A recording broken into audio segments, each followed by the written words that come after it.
দিল্লির জামে মসজিদের ১ নম্বর গেটের ঠিক সামনের দিকে একটি হোটেল আছে, নাম রেহমতুল্লাহ হোটেল। মাত্র ৩০ টাকায় হোটেলটির বিখ্যাত গরুর পায়া এবং নান রুটি পাওয়া যায়, এবং সাথে অসাধারণ একটি দৃশ্য দেখার সৌভাগ্য হয়।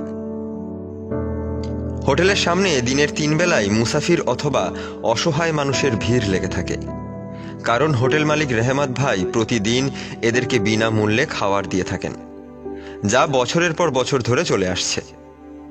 ওনাকে জিজ্ঞেস করা হয়েছিল, যা লাভ করছেন তার সবই তো বিনামূল্যে বিলিয়ে দিচ্ছেন, দিন শেষে নিজের জন্য কিছু থাকে? জবাবে রেহমত ভাইয়ের সহজ সরল উত্তর, ইতনা পয়সা ক্যা করুঁ ইয়ার, কফন কা তো কোই পকেট নেহি রহতা।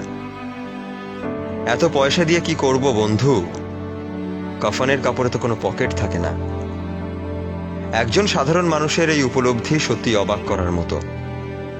মানুষের উপকার তো তিনি করেছেনই, সেই সাথে পরকালের চিন্তাও। গ্রাম কিংবা শহরে এমন কিছু আচার অনুষ্ঠান এখনো প্রচলিত আছে, যে অনুষ্ঠানগুলোর বড় আকর্ষণ হলো পর্যাপ্ত খাবার পরিবেশন। আইটেমও থাকে নানা রকমের। বাড়িতে কিংবা কমিউনিটি সেন্টার অথবা হোটেলে সবচেয়ে বেশি খাবার অপচয় হয়। টেবিলে প্রচুর খাবার দেওয়া থাকে, খাবারের প্লেটেও অনেক রকমের খাবার দেওয়া থাকে। ছোট বড় সবার জন্য একই প্লেট। এক প্লেটের খাবারই হয়তো ২-৩ জন মিলে শেষ করতে পারবে না। তাতে কোনো অসুবিধা নেই, প্লেটে কিছু খাবার রেখে দিতে হবে, এটা ভদ্রতা। সব খাবার খেয়ে প্লেট খালি করলে মানুষ অভদ্র ভাববে।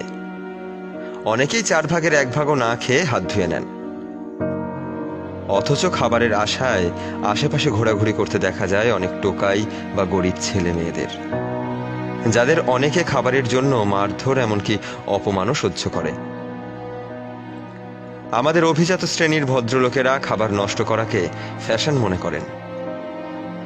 অনেক শিক্ষিত লোকরা ইচ্ছায় হোক আর অনিচ্ছায় হোক অন্যের দেখাদেখি কিংবা অভ্যাসবশত খাবার নষ্ট করেন। প্লেটের সব খাবার শেষ করে খেলে যদি আবার অভদ্রতা হয়। খাবার অপচয় করাকে যারা ভদ্রতা মনে করেন তারা সবচেয়ে বেশি অভদ্র। অতিরিক্ত বা উচ্ছিষ্ট খাবার প্রয়োজনে গরিব দুঃখীদের মাঝে বিতরণ করলে সমস্যা কোথায়? তাতে অন্তত কিছু লোকের ক্ষুধা নিবারণ হবে, আবার সব খাবার সঠিকভাবে কাজেও লাগবে, কোনো প্রকার অপচয় হওয়ার সম্ভাবনা থাকবে না। খাবারের অপচয় কখনো ভদ্রতা বা ফ্যাশন হতে পারে না। এই সত্য উপলব্ধি করতে হবে আমাদের সকলকে।